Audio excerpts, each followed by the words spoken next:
इतना सज धज के कहाँ जा रानी? सब तरफ बताइए दिया।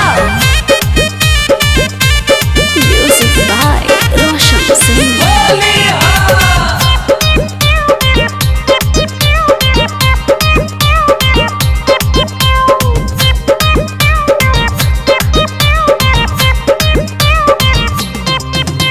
घर से नहीं बाहर निकल है अकेले के छौड़ी होलिया में। तोर बाप के राज है की? देखते फाटा उठा के ले जाई तो के छौड़ी कोलिया में। क्या कर दिन भारी हो गले।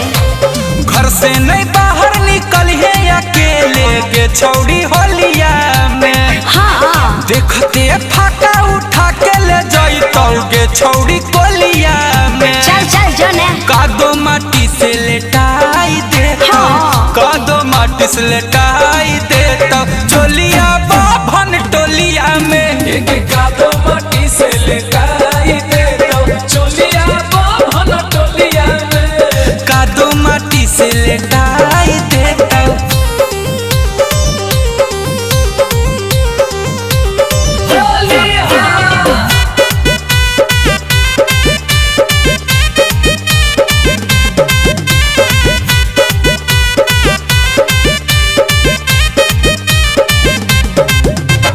अहिर बाबू साहेब बाभन बसती तीनों है बदनाम गे। सब पता है। केकरो से नहीं डरो है आगे। अच्छा। की होता है अंजाम गे।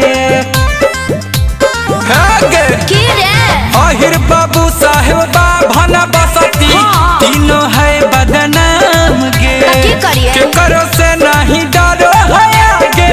की होता है अंजाम गे। हाँ रे।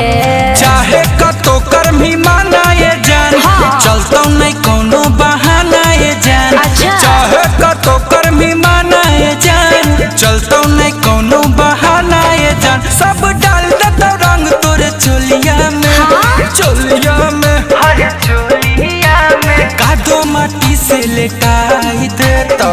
कादो माटी से लेटाई देता चोलिया यादव टोलिया में। कादो माटी से लेटाई दे तो चोलिया यादव टोलिया में। कादो माटी से लेटाई देता। सारा रा रा रा रा रा होलिया।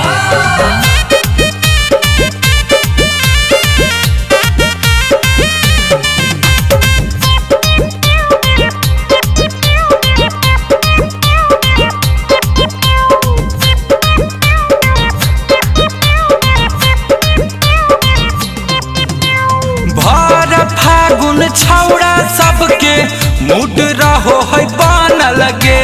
केतना के समझ के छौड़ी पिचकारी रहो है तन लगे। पिचकारी रहो है तन लगे। भर फागुन छौड़ा सबके मूड रहो है बन लगे। केतना के समझ के छौड़ी पिचकारी रहो है तन लगे। तो छोड़ा सब की करते रे? छोड़ा सब छूतो के पारा पारी। हाँ। डाले खातिर करतो मारा मारी। हाँ। छोड़ा सब छूतो के पारा पारी। अच्छा। डाले खातिर करतो मारा मारी। गुंजना मन फसाई तो मिठ बोलिया में। बोलिया में बोलिया में। कादो माटी से लेटाई देतो। कादो माटी से लेटाई देतो चोलिया बाभन टोलिया में। कादो माटी से लेटाई दे तो चोलिया बाभन टोलिया में। कादो माटी से लेटाई दे